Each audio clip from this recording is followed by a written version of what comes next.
The crystalline spires of Elthara gleamed under three suns, but Queen Silvara saw none of their beauty. She sat motionless on her throne of living coral, her translucent skin pale even by Veltharan standards. The war had taken everything, her fleet, her colonies, and worst of all, her daughter. Princess Katniss had been leading a diplomatic envoy when the Krell ambushed them at the Nexus Gate. No survivors. No bodies recovered, just silence echoing across the void where her daughter's thoughts should have been. The Veltharans were telepathic, bound by consciousness across light years, and that silence was a wound that would never heal. The war ended 3 cycles later. The Galactic Council brokered peace. The Krell retreated to their territory, and the galaxy tried to forget. But Silvara could not forget. Would not.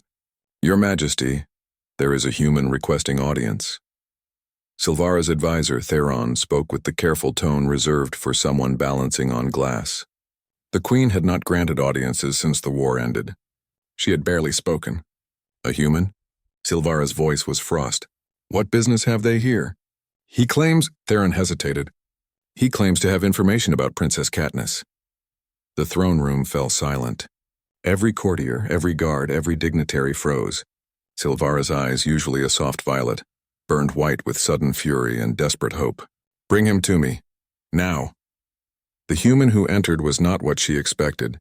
She had heard of humans, the newcomers to galactic society barely 2 centuries into space travel, stubborn and reckless and impossibly fragile. This one was scarred, his face weathered like ancient stone, wearing a patched flight jacket over mismatched armor. He walked with a slight limp but held his head high. Neo, he called himself. No family name, no rank. Just Neo.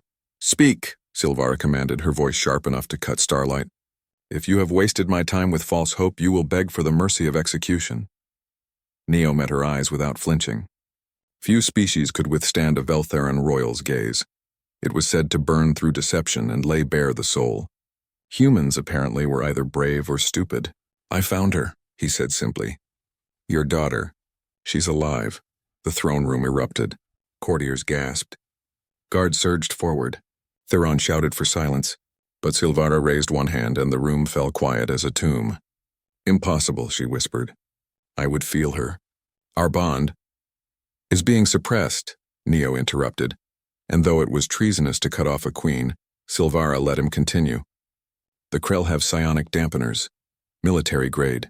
Your daughter and 47 others from that convoy are being held in a labor camp on Krell Prime. They're using them as leverage, insurance against future conflicts. Silvara's hands gripped the armrests of her throne so tightly the coral cracked.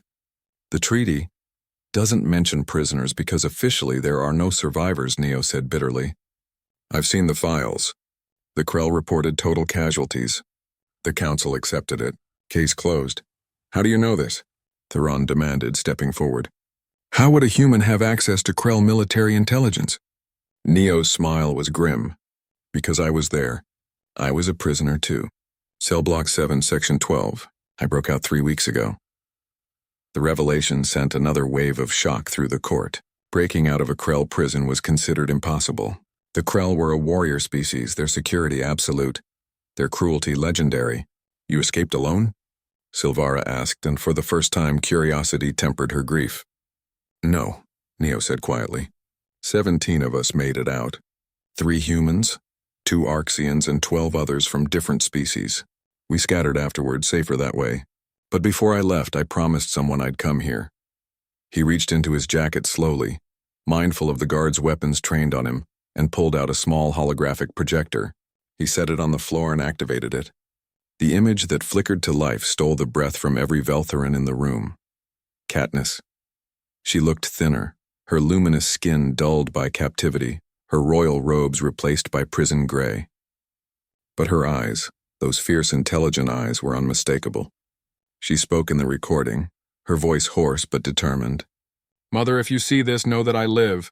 Know that we endure, but also know that I cannot escape alone and I will not leave the others behind.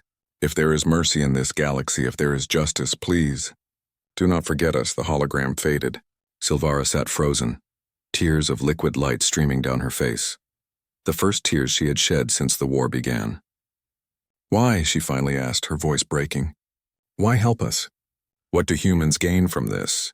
Neo looked at her with something like understanding. I had a daughter once, he said softly. Lost her to a war that didn't need to happen. I was too late to save her. But maybe I'm not too late for yours. He straightened despite his injuries. I came here to offer you intelligence, schematics of the prison, guard rotations, dampener locations, everything you need to plan a rescue. But I'll also tell you this, the Council won't help. They'll call it a violation of the treaty. They'll advise patience and diplomacy and all the pretty words that mean doing nothing. Then what do you suggest? Silvara asked, and there was steel in her voice now. The steel that had made her a queen. I suggest you remember that humans don't wait for permission, Neo said. And if you want someone crazy enough to run a rescue mission into the heart of Krell space, I know just the species to ask.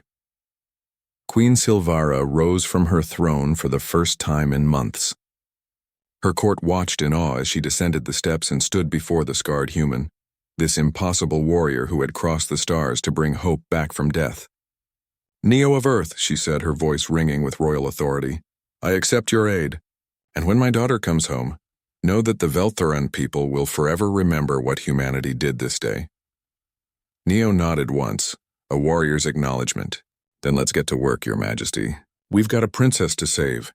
And in that moment, as a grieving queen and a scarred soldier began planning the impossible, the galaxy learned something important about humans. They didn't just fight for themselves. They fought for anyone who couldn't fight back. They fought because it was right. They fought because sometimes that's what heroes do. And